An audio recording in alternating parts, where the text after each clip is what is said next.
Now my mom, I'm a bit of a pussy when it comes to electrical equipment. My mom's gonna try it.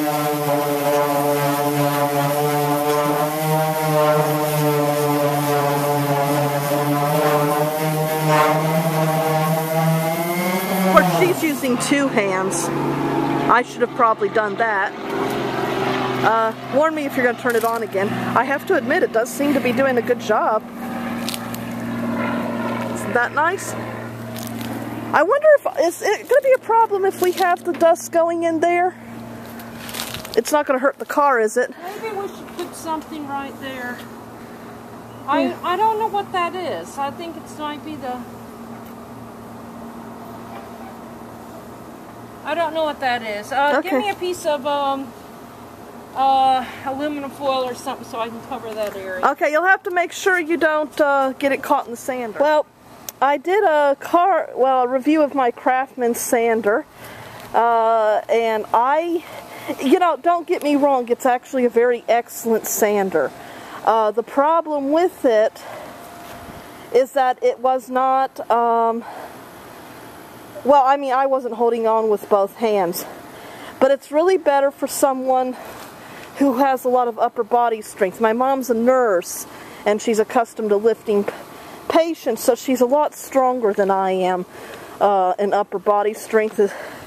Despite all my efforts of years of lifting weights, I admit I'm still a weakling. I have very powerful legs, but I don't do well with upper body stuff. Every time I need a jar of pickles opened, I need my mom to do it. My mom loved the sander though. But me, I think I'm going to look and see what Black & Decker offers. Because Black & Decker is a...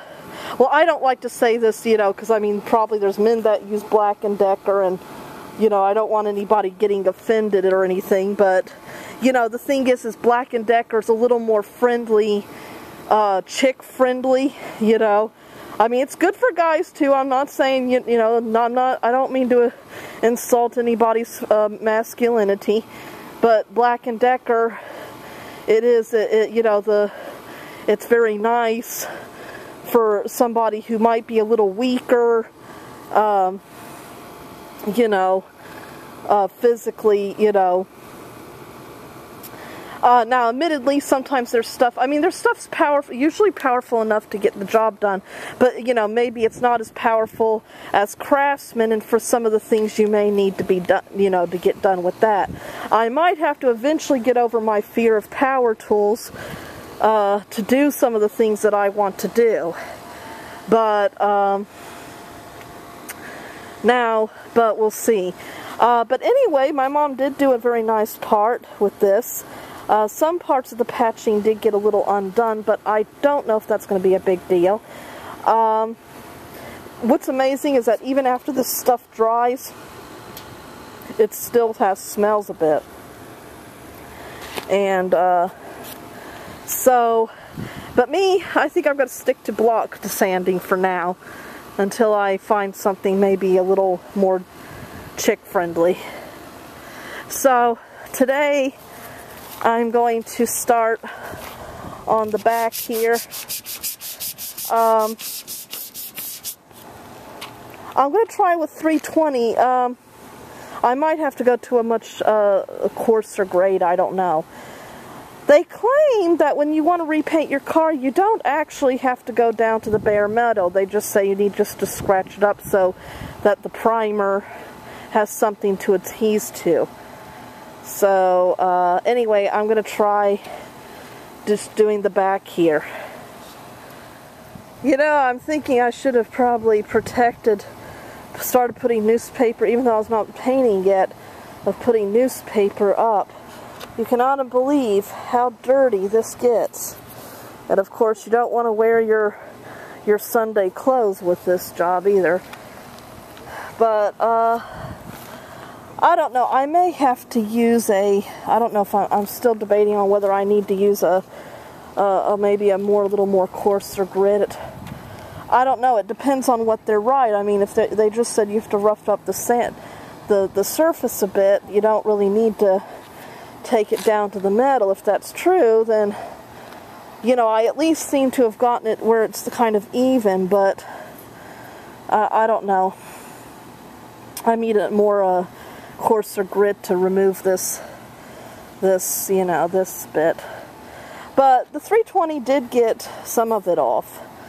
And I don't know, I might have to get over my fear of electric tools to do something that has this good of a paint job. But, of course, sometimes I'm not... it depends, I guess, on what it's going to look like. Sometimes I wonder if I should really need to bother. I mean, the sides, I mean, the tops, this area's here showing signs of, you know, that the paint's coming off. But otherwise, in a lot of ways, her sides look great. But anyway, I am definitely going to have to wash the car, and because she is filthy now after all of this. So, oh, hello everyone. I'm not having very good luck with this recording. Anyway, this is like the third time I've done it. Anyway, what we have here, I sanded. I'm going to try doing just the trunk door at the moment. I'm starting with a small area to see how this all works. I went over it with 100 grit sandpaper, which is normally a little coarser than what they recommend, but I find the oxidizing rather hard to get off with 320 or 400 grit. I mean, it is possible, but you use a lot more sandpaper and it takes more elbow grease. So I hope I haven't done too horribly damaging to the car, but what I did is I went with it with 100 grit, and then I went over it with 400 grit. Then I cleaned it off, which is why we have that streaking. Unfortunately, my outside faucets are stripped, and I can't use a hose, so I'm relying on buckets of water, but it doesn't get her quite as clean. But I'm probably going to have to bathe her. When the final step, when it's time for her to wax her, I'm probably going to have to wash her several times to get her clean. I've sanded off this area. I'm getting ready to put primer on her. The guy that I watched, he didn't seem to use primer. But I would feel better with it. Because of, you know, I didn't totally get everything off, and I really am hoping, you know, primer gives some paint something to stick to. Now, they claim that you only have to lightly scuff up a car. You don't have to take it down to the metal. All you have to do is lightly scuff it to do a paint.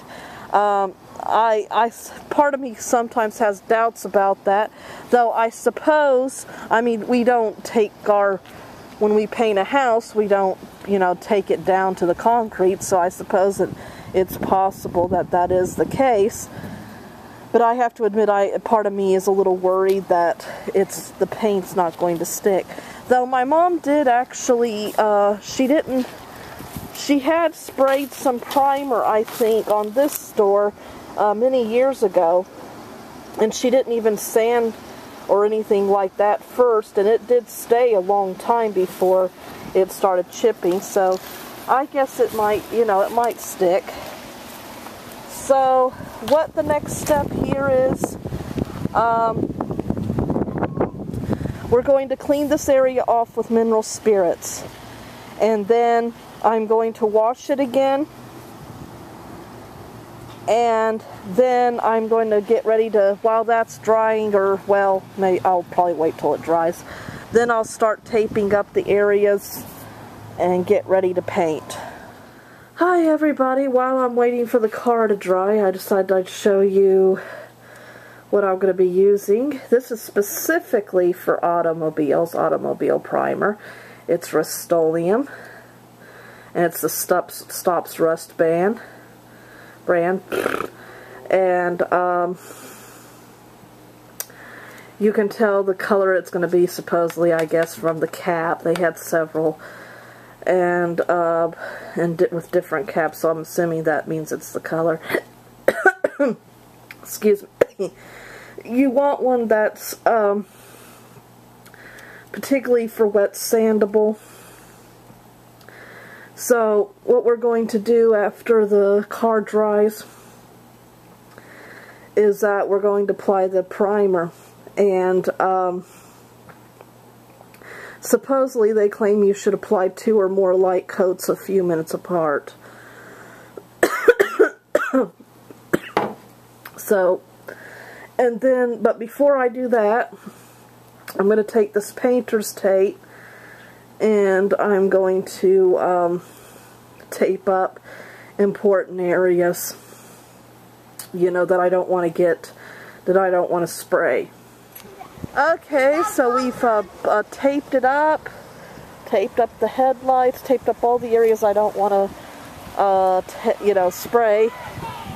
And I'm getting ready to paint her. I'm only going to do this part, the trunk part right here.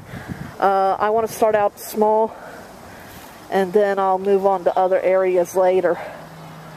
And so that's what I'm going to do. This preparation stuff takes longer, it seems, than the painting, so, but it is necessary.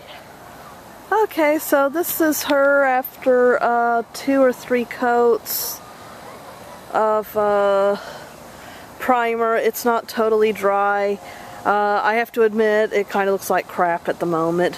I mean, I was kind of pleased with it at first, but it dries kind of in a matte finish, you know. The guy in the video had warned about that. He says, you know, with spraying cars, you know, okay, you're going to do it, you're going to spray it, and then it's going to dry, and it's going to look like crap, and then you're going to do this, and it's going to dry, and then it's going to look like crap, and pretty much it seemed to keep looking like crap until the very, very end. But, anyway, at least it's all even. You know, I mean, you've got, I think, a pretty even coat. It's not like this. So, I mean, in that term, it's an improvement, I think. And she is, of course, going to be protected. That's a good thing. So, my only question really now is, I mean, I'm hoping, you know, if I can make her look good, that's great too. But what my main concern is that I don't know how durable this is all going to be once I'm finished. But we'll find out.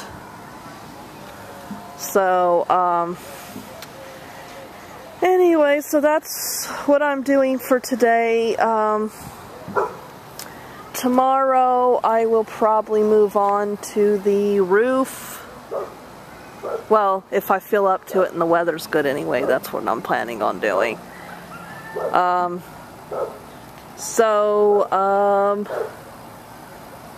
Thanks for watching. Stay tuned.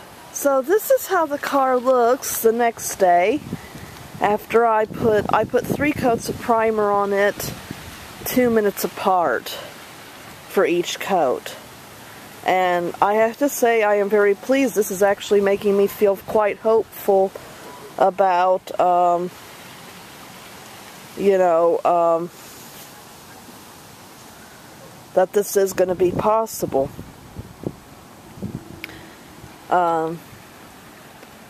Some of it wasn't quite as even, but it's really nice. And, oh, that's just so, yeah. Now, the only thing I'm going to have to find out is a different way with the tape. As you can see, this isn't actually peeling. What happened is that this was the area that was covered by the tape. And when I peeled the tape off, it revealed parts that, you know, some of it did, by trying to protect the cracks, I kind of went over to the other side. So I'm going to see if I can't find a way to kind of fill in cracks. But I'm going to try to be more careful with the tape in the future, and